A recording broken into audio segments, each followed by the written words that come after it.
Agora eu estou chamando aqui a nossa querida professora doutora Thaís, tá? Que vai falar, então, sobre o manejo das doenças inflamatórias nas emergências, o que devemos fazer. Depois dessas duas apresentações, a gente abre para o debate para vocês tirarem as dúvidas, tá certo?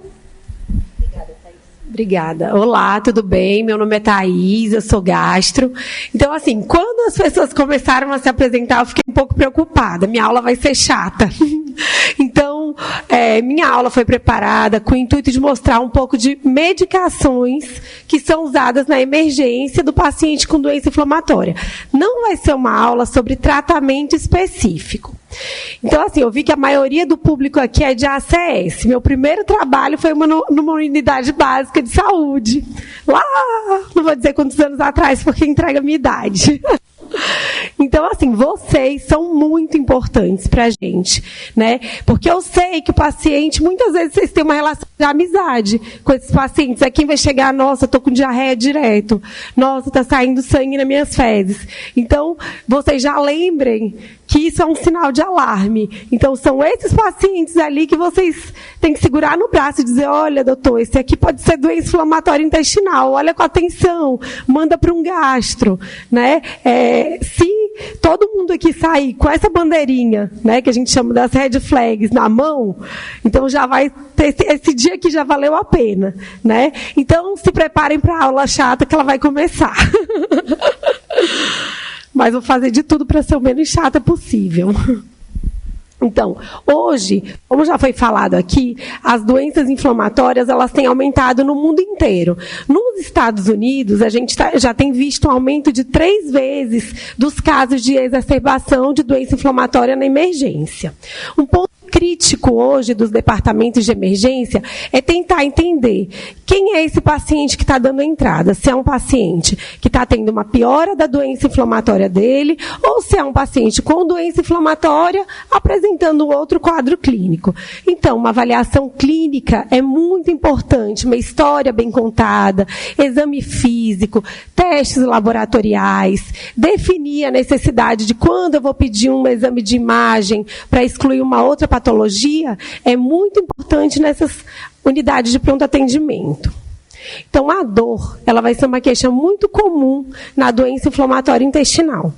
E é uma consequência significativa, na grande maioria das vezes, na qualidade de vida desses doentes. Então, quando esse paciente tem um quadro de dor importante, recorrente, deve ser avaliado também o tratamento de base dessa doença. Muitas vezes até repensar e reavaliar a medicação que está sendo usada.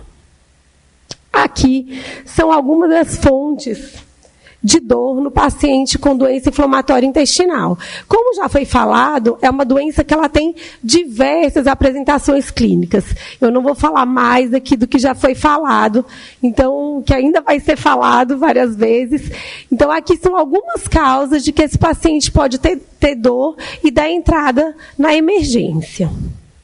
Então, quando a dor ela está associada à doença inflamatória ativa, o tratamento primário geralmente será, né, melhorar essa terapia desse paciente. Então, é isso, de mudar o tratamento, pensar numa nova droga. Diogo vai falar daqui a pouco, né, do tratamento específico para essa doença. Eu vou falar um pouquinho sobre as medicações da emergência. Aqui tem algumas medicações que podem ser usadas na emergência. Isso aqui foi tirado de um estudo americano de dor em doença inflamatória intestinal. A fonte acabou aqui desconfigurando. Mas todas essas medicações são medicações usadas com frequência na emergência. E, às vezes, o paciente com doença inflamatória intestinal, ele tem limitações para algumas medicações. E pode ter também uma associação com a síndrome do intestino irritável, que é uma doença que também vai causar dor abdominal. Então, uma das medicações que é muito frequentemente usada, até mesmo pelo paciente, quem é aqui que nunca teve uma dor em casa e tomou uma nimesulida? Eu acredito que quase todo mundo, se eu mandar levantar a mão, vai dizer que já tomou um anti-inflamatório em casa. Ah, senti uma dor na coluna, tomei um anti-inflamatório. Senti uma dor ali no joelho, comprei uma nimesulida na farmácia. Ah, essa eu tenho certeza que todo mundo aqui já tomou, né? Quando era criança, tomava como se fosse doce, aquele AS infantil ali, roubava da farmacinha da mãe. Então, todo mundo já tomou e, com certeza, o paciente com doença inflamatória também.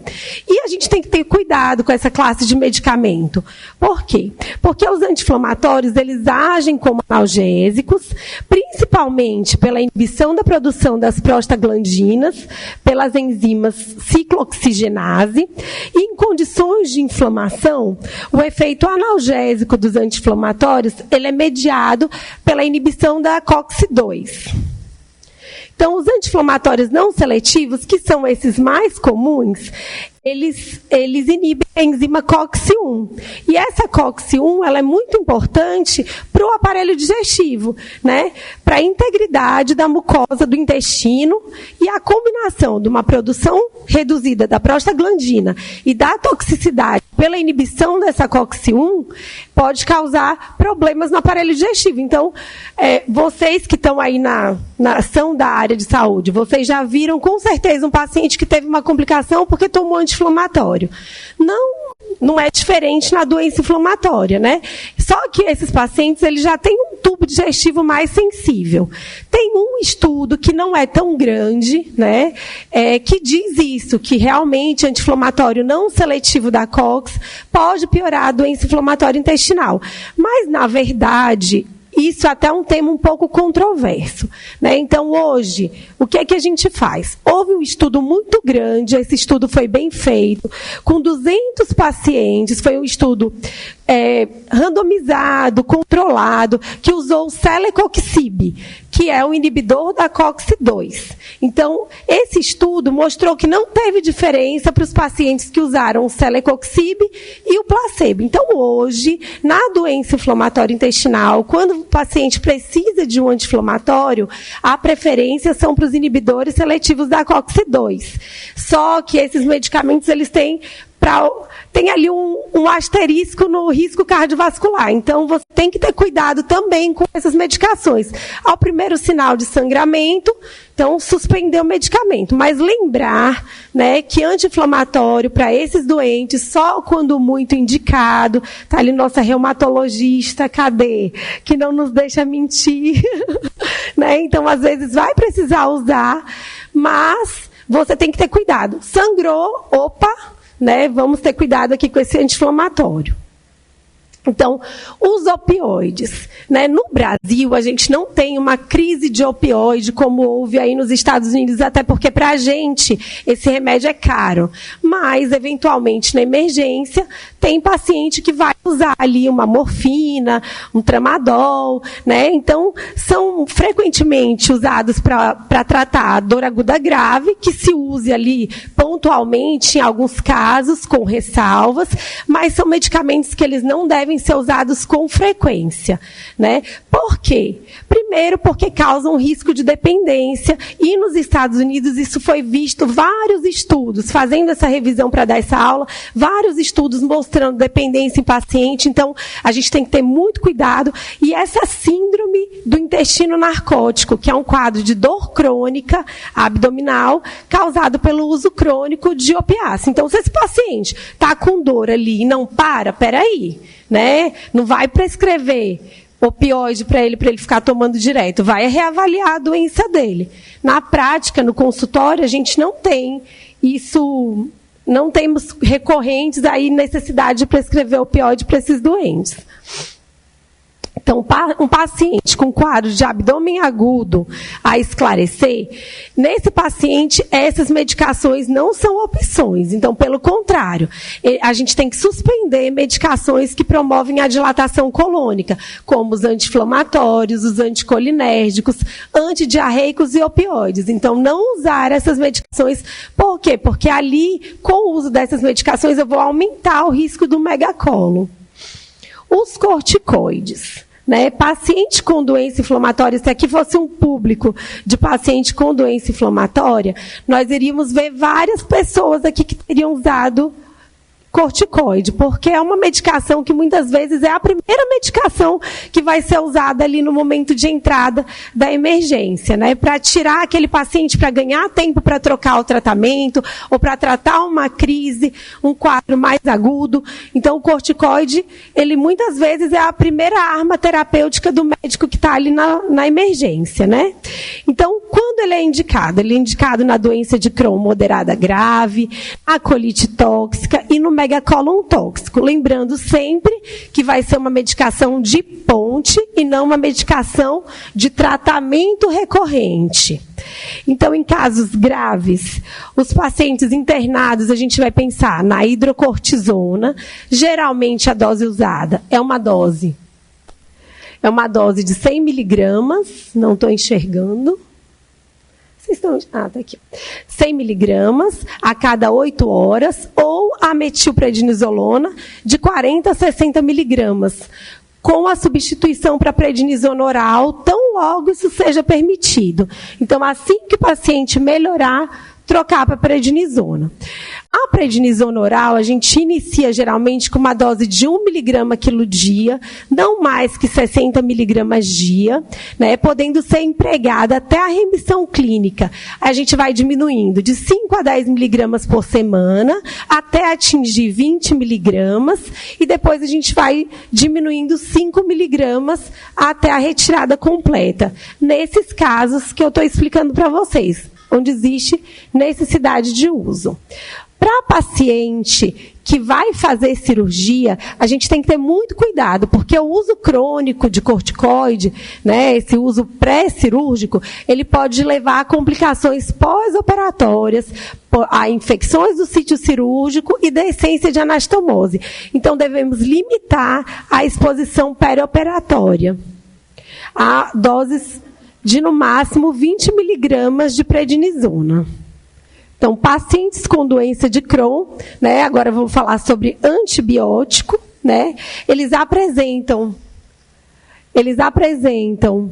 alterações da microbiota intestinal, como já foi falado, mas isso não quer dizer que todo paciente com doença inflamatória vai precisar de antibiótico. Existem situações especiais em que a gente vai precisar dessa medicação, né? Pode ser útil em casos de fístulas, abscessos, sepse, infecções, perfurações. Então, são casos selecionados que a gente vai precisar do antibiótico. A escolha desse agente, ele vai ser, eu quero usar antibiótico. Não, né? Vai ser limitada pela CCIH, né? Pelo aquele perfil daquele ambiente hospitalar. Então, no abdômen agudo obstrutivo, pode ser usado para tratar o crescimento intestinal, contudo, quando tiver a presença de febre, leucocitose, sinais de infecção. Os antibióticos mais usados são o metronidazol, a ciprofloxacina e a piperacilina tazobactam. Só que esse paciente é a mesma história, não é receita de bolo. Você vai individualizar de acordo com o ambiente que aquele paciente está inserido. No megacólon tóxico, também pode ser usado, onde existe aí a suspeita de Clostridium difficile. Nesse caso, geralmente a gente usa vancomicina oral. Na doença de Crohn, fistulizante, abscedada, também, claro, junto com o tratamento específico de drenar as coleções, posicionar sedenho, pode ser usado aí o metronidazol e a ciprofloxacina. O tromboembolismo venoso também é muito associado, né? Esses pacientes daí, eles têm essa doença, ela tem um potencial inflamatório muito importante e é até considerado como se fosse uma doença associada à doença inflamatória intestinal. Então, é muito importante, nessas situações, avaliar cada doente, ver quem vai precisar de profilaxia para esses eventos.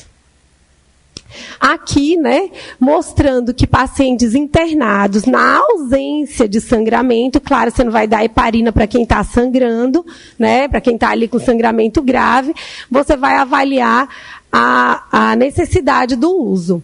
Então, aqui, pode ser usado a heparina de baixo peso molecular, a heparina não fracionada e a fundaparinux. as medidas profiláticas não farmacológicas, que também podem ser usadas, é o uso de meias compressivas, compressão pneumática intermitente e deambulação intra-hospitalar.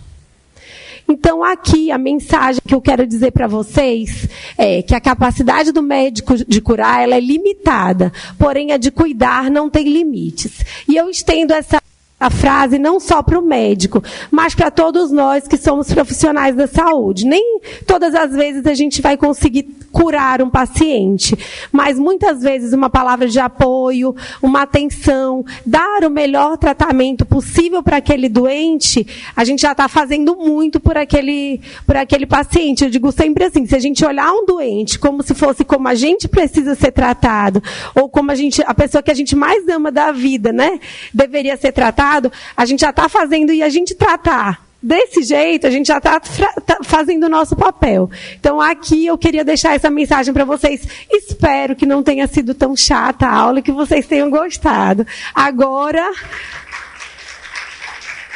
vou passar aqui a palavra